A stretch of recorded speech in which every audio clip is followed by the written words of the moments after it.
ఓయ్ గున్నమ్మ, నీ పిల్లలేనా అవి?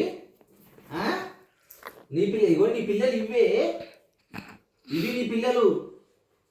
సంబంధం లేదు ఫ్రెండ్స్. బుజ్జమ్మేమో ఫ్రిడ్జ్ మీద ఏయ్ బుజ్జమ్మేమో ఫ్రిడ్జ్ మీద ఉన్నది, ఇదేమో వచ్చి దాని పిల్లలకు పాలిస్తాను. దగ్గర నాకుతుంది మళ్ళా. దాని పిల్లలకు వీటి పిల్లలకు తేడా లేదు దానికి. అయ్యో దాచుకుంటుంది చూడండి. ఇటు ఇటు తీసుకురా, ఇటు తీసుకొస్తుంది. ఎట్ట నాకుంటుంది చూడండి. పాలిస్తారా అయితే పిల్లలకు? ఓ ఈసారి అయితే గున్నమ్మ బుజ్జమ్మ ఇద్దరు కలిసి పాలిస్తారు వీటికి.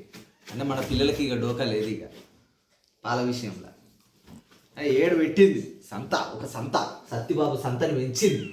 ఇటు ఇటు పాలు తాగేది ఇటు, అటు కాదు ఇటు.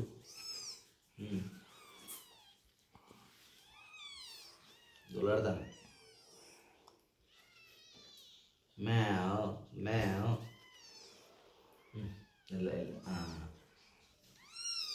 ఎందుకు అడుగుతున్నారు?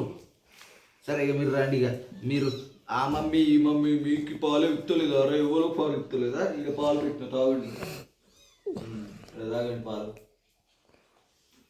పాలు తాగండి.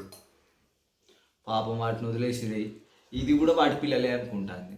అంటే రెండు నా సంత కాదని ఫిక్స్ అయినట్టుంది. 4 కూడా కాదు, ఇప్పుడు ఇన్ని ఉన్నాయి నాకని ఫిక్స్ అయింది. వాళ్ళ అవ్వ వస్తుంది, కొద్దిగా అయితే వాళ్ళ అవ్వ వస్తుంది. చూడాలి వాళ్ళ అవ్వ సంగతి. మరి ఆమె వచ్చి ఈమెను లేపుతుందా, ఈమె నా పిల్లలని వెళ్ళగొడుతుందా అని చూడాలి. జరగండి జరగండి మీరు. ఎవరు ఏం చేస్తారు అనేది చూడాలి. వస్తాను ఆగాగు, సైలెంట్గా వస్తాను ఆమె. చూద్దాం ఏం జరుగుతుంది అనేది. బుజ్జులు, ఏ బుజ్జులు, అయినా ఇప్పుడు వీటికి గొడవ పెట్టడం ఎందుకు కానీ పాలిస్తానికి వెయ్యని. ఆగండి, వాటిని చూపెట్టు.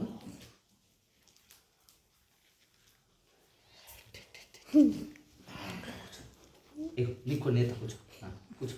నీకు కొన్ని, నీకు కొన్ని. అంటే అన్ని పాలు ఒక్కరిదానికి సరిపోవు కదా. నీకు కొన్ని, నీకు కొన్ని.